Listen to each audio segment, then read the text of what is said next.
Hello friends, నిన్న నేను చేసిన ప్రిడిక్షన్ వీడియోలో కిల్లర్ ఎవరు అని ఒక పెద్ద డిస్కషన్ పెట్టాం. నేను చెప్పిన దానిలో half correct and half wrong. Yes, killer శోభితకి క్లోజ్ సర్కిల్లో ఉన్నారు, అది కరెక్ట్. కానీ నేను అనుకున్నట్టు హీరో మాత్రం కాదు. అసలు ఆ ట్విస్ట్ నేను ఎక్స్పెక్ట్ చేయలేదు. స్క్రీన్ మీద హార్డ్లీ 5 minutes కూడా కనిపించని ఒక పర్సన్ మొత్తం కథని మార్చేస్తాడు. సో ఈరోజు ప్రైమ్ లో రిలీజ్ అయిన చీకట్లో మూవీ అసలు ఎలా ఉంది? Is it worth your time? Let's dive into the non spoiler review of Cheekatlo. కథ విషయానికి వస్తే మనం శోభిత గారిని సంజయ్ గా చూస్తాం. తన ఒక true crime podcaster. Life smooth గా వెళ్తుందన్న టైంలో తన ఫ్రెండ్ బాబీ మర్డర్ అవుతుంది. పోలీస్ ఇన్వెస్టిగేషన్ స్టార్ట్ చేస్తారు. కానీ టీవీలో ఛానల్స్ ఏమో టీఆర్పీ కోసం బాబీ క్యారెక్టర్ ని అసెసినేట్ చేసి న్యూస్ వేస్తారు. ఇది చూసి తట్టుకోలేక శోభిత గారు స్వయంగా రంగంలోకి దిగుతారు. ఫస్ట్ లో ఒక వాచ్మెన్ ని అరెస్ట్ చేస్తారు. కేస్ క్లోజ్ అవుతుంది. కానీ అక్కడే అసలు థ్రిల్లర్ స్టార్ట్ అవుతుంది. కొన్ని రోజుల తర్వాత సేమ్ అలాంటి మర్డరే ఇంకొకటి జరుగుతుంది. అప్పుడు అర్థమవుతుంది ఇది ఒక సీరియల్ కిల్లర్ పని అని.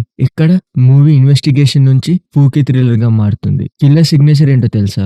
రాత్రిపూట అమ్మాయిలను చంపేసి హెయిర్ లో మల్లెపూలు పెడతారు. ఈ ప్యాటర్న్ ఇప్పటిది కాదు, 20 years బ్యాక్ గోదావరిలో జరిగిన కొన్ని డార్క్ ఇన్సిడెంట్స్ కి కనెక్ట్ అయి ఉంటుంది. అసలు ఆ ఫ్లాష్ బ్యాక్ ఏంటి, ఆ కిల్లర్ కి యాంకిల్ సౌండ్ కి ఉన్న కనెక్షన్ ఏంటి అనేది మూవీది మెయిన్ యూఎస్పీ. నిన్న నా షాట్ లో హీరోనే కిల్లర్ ఏమో అని డౌట్ పడ్డాను, ఎందుకంటే ట్రైలర్ కట్ అలా ఉంది. కానీ డైరెక్టర్ మనతో మైండ్ గేమ్స్ ఆడారు. హీరో చాలా ఇన్నోసెంట్, కానీ కిల్లర్ మాత్రం హీరో అండ్ హీరోయిన్ కి చాలా క్లోజ్ పర్సన్. క్లైమాక్స్ కి ముందు రివీల్ వచ్చినప్పుడు లిటరల్లీ గూస్ బంప్స్ వస్తాయి. ఆ క్యారెక్టర్ కి ఉన్న ట్రామాటిక్ పాస్ట్ మనకు భయంతో పాటు ఒక రకమైన సింపతి కూడా వస్తుంది. పర్ఫార్మెన్స్ విషయానికి వస్తే శోభిత గారు నేల్డ్ ఇట్. తన ఐస్ లో ఆ ఫియర్, ఆ డిటర్మినేషన్ పర్ఫెక్ట్ గా కన్వే చేసింది. సినిమాలో గోస్ట్ లేకపోయినా ఆ అట్మాస్ఫియర్ మాత్రం ఫుల్ హాంటెడ్ గా ఉంటుంది. Background music by Sricharan Pakala గారు ఆ టెన్షన్ ని నెక్స్ట్ లెవెల్ తీసుకెళ్లాడు. ఫైనల్ గా చెప్పాలంటే Cheekatlo is crispy thriller. Screen పై లాగ్ లేకుండా వెళ్తుంది. ఎస్పెషల్లీ ఆ flashback episode and climax twist కోసం తప్పకుండా చూడాలి. మీలో ఎంతమంది కిల్లర్ ఎవరో కరెక్ట్ గా గెస్ చేశారు?